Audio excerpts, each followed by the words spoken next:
installer l'écart type MACD. Alors, écart type MACD, on va chercher BCET. Ah oui, moi j'ai plein d'écart types, plein de ET. Je vais prendre, c'est celui-là, le MACD. Pardon, excusez-moi, j'ai dû sortir du cadre de la capture d'écran. Donc je vais revenir dedans. Voilà. ET MACD. Hein. Donc j'ajoute cet indicateur. Hop, le voici, le voilà. Alors, même chose que pour les Bollinger. Il est important de voir quand cet indicateur est à la hausse, donc en vert, ou à la baisse. Personnellement, j'aime bien le rouge. Voilà. Et de lui mettre. Voilà. Donc on voit la fluctuation de l'écart type MACD. Ceci ne nous dit pas si nous sommes dans des zones de squeeze ou pas de squeeze. Donc pour savoir si nous sommes dans des zones de squeeze, il va falloir rajouter l'indicateur ALO ET MACD 30 qui, alors je reclique sur la clé à molette, je ramène les propriétés de la MACD et je rajoute l'indicateur ALO FGALO. Ça doit, vraiment j'en ai plein des ALO, hein, parce que là on parle que de la MACD, mais il n'y a pas que ça comme squeeze. ALO ET et MACD plus 30, voilà. C'est comme ça que, avec sous cette dénomination que j'ai dû vous le donner. Donc on clique dessus, hop, et l'indicateur arrive. Alors on voit qu'effectivement, il donne les zones de squeeze. Alors, on va le mettre, on va lui donner une couleur un peu plus sympatoche. Je sais pas, du bleu, tiens. Du bleu et un petit peu plus... voilà. On va enlever le remplissage. Parce que ça, c'est pas... Non, on va pas enlever le remplissage. On va l'utiliser, le remplissage, pour avoir une coloration entre le T MACD et le high-low. Ok. Voilà. Très bien. Super. Donc on voit les zones qui sont rouges, qui sont les zones de squeeze. Il y en a une, deux, une toute petite ici, trois, et une quatrième ici. Ok. Je ferme. Voilà. On peut réduire cette fenêtre. Alors pourquoi est-ce que je vous ai donné... je montre cet indicateur. Alors un truc que je n'ai pas dit dans les... que j'ai dit dans les webinaires, mais que j'ai pas dû dire pendant les journées de rencontres pro AT. Quand l'indicateur se retourne, il le fait souvent avec une, deux, voire trois bougies avant la fermeture des phases 3. Hein. La fermeture de la bande de Bollinger sur les phases 3, donc quand ça repasse en phase 4, et en phase 4 évidemment, il faut lâcher le trade, les cours n'ont plus de dynamique, n'ont plus de tendance, et donc il faut attendre la prochaine configuration, et donc ça peut être sympa, moi je ne l'ai pas tout le temps à l'écran, mais d'avoir dans le cadre de phase 3 l'indicateur de volatilité, donc d'écart type MACD. Vous voyez que là il se retourne une, deux, on va dire trois bougies avant effectivement la fin, la clôture de la phase 3, c'est-à-dire le retournement de la bande de Bollinger directrice, qui est la bande de Bollinger supérieure. Voilà, donc on l'a mis, on va le réduire un petit peu, et ici, hop, on va le réduire.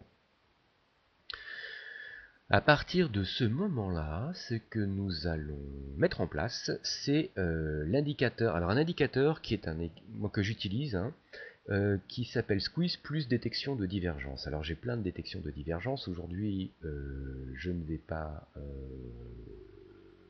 installer les divergences.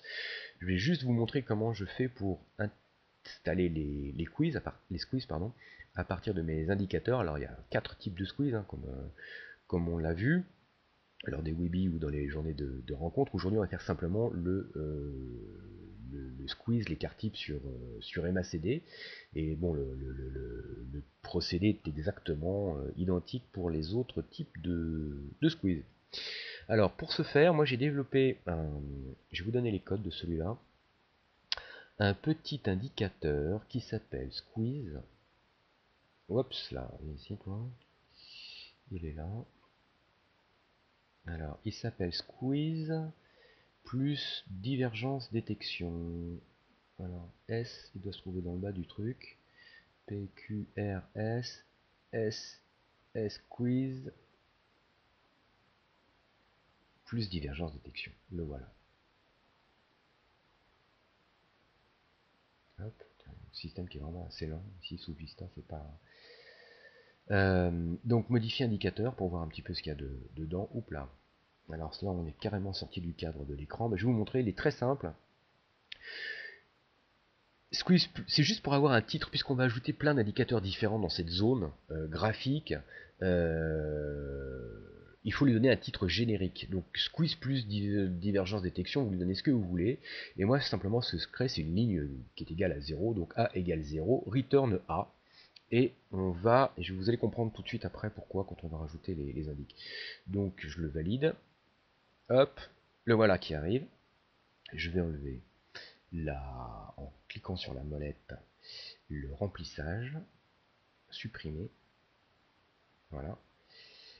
Et par contre, je vais ajouter donc le détecteur de squeeze qui s'appelle, il doit s'appeler squeeze PQRS SQMACD, ça me semblerait pas mal, un truc comme ça. Squeeze MACD, voilà. Et il y en a deux. Je vais vous montrer pourquoi. Donc je vais mettre le premier, Squeeze MACD, envoi, ok. Et je mets tout de suite le deuxième qui est Squeeze MACD2. Et il est remonté là-haut. PQRS Squeeze MACD2, voilà. Et je ferme. Vous voyez que si vous regardez mes graphes sur ProAT, vous verrez que les squeezes, les détections de squeeze forment des petites bulles. Alors, dans le premier, dans l'indicateur que je vous ai donné, l'indicateur est égal à 2, hein, plus 2 s'il y a un squeeze. J'en ai créé un deuxième, donc vous reprenez exactement le squeeze MACD, le code, et au lieu de mettre if i égale if squeeze, alors donc je sais plus quel est le truc, if i égale 2, vous mettez i égale moins 2, et vous créez un deuxième indicateur, donc qui va vous faire l'enveloppe du bas, là vous avez l'enveloppe du haut, et ça vous fait la bulle. Moi j'aime bien, c'est visuel, parce que quand on met tous les indicateurs de squeeze, alors MACD, écart type normal et ainsi de suite, je leur mets des couleurs différentes, et ça permet d'évaluer en un simple coup d'œil, en n'ayant que ça à l'écran, quels sont les types de squeeze en train de se former. Et à l'intérieur de ces bulles, je vais mettre les indicateurs de divergence qui, eux, vont me dire si justement dans ce squeeze on a une divergence ou pas, et me donner cette information fort utile. Alors, comment les colorier un petit peu? Moi j'aime bien, je reclique sur la molette poète, ajouter, alors je vais ajouter un remplissage entre MACD2, tiens, et MACD. Clac, et vous voyez que là on a un rose moche comme tout, que moi je vais lui mettre plutôt du gris. Voilà. Et que je vais, pour que ce soit plus lisible, attendez, je vais revenir dessus, je vais mettre du gris plus foncé, pratiquement du noir mais le plus foncé possible, ça donne quoi ça? Voilà, gris bien foncé, parce que ce que je vais faire, il faut alléger au maximum l'écran, hein. Donc je vais reprendre le squeeze et masser des deux, style, je vais le mettre invisible. Vous voyez, tac, on ne voit plus que la bulle. C'est beaucoup plus agréable à la lecture, enfin, c'est mon opinion personnelle qui n'engage que moi, mais avec laquelle je suis d'accord. C'est beaucoup plus lisible. Vous voyez? Tac. Et là, on voit les zones de squeeze, donc celles qui préparent des accélérations sur les cours. Des squeeze et MACD. Voilà. Alors à partir de ce moment-là, tiens, je vais réorganiser un petit peu la fenêtre. Je peux enlever l'indicateur d'écart type MACD, puisqu'on voit qu'effectivement, à chaque fois que cet indicateur se contracte sous le minimum historique, paf, on a l'apparition d'une bulle. Une bulle, poum, une bulle. Ici, hop, encore une bulle. Donc là, je vais l'enlever. Moi, je l'utilise pas, en fait. Hein. Je l'affiche très rarement, l'indicateur d'écart type MACD. Et ce que l'on veut, c'est avoir des écrans les plus clairs possibles et les moins surchargés possibles. Donc hop, j'ai cliqué, j'ai peut-être été un peu vite, hein, sur la petite croix ici. Si vous cliquez là-dessus, ça enlève l'indicateur dont vous voulez vous débarrasser. Voilà. Alors, donc là, on va... alors on voit bien les zones de squeeze, hein, vous voyez, qui préparent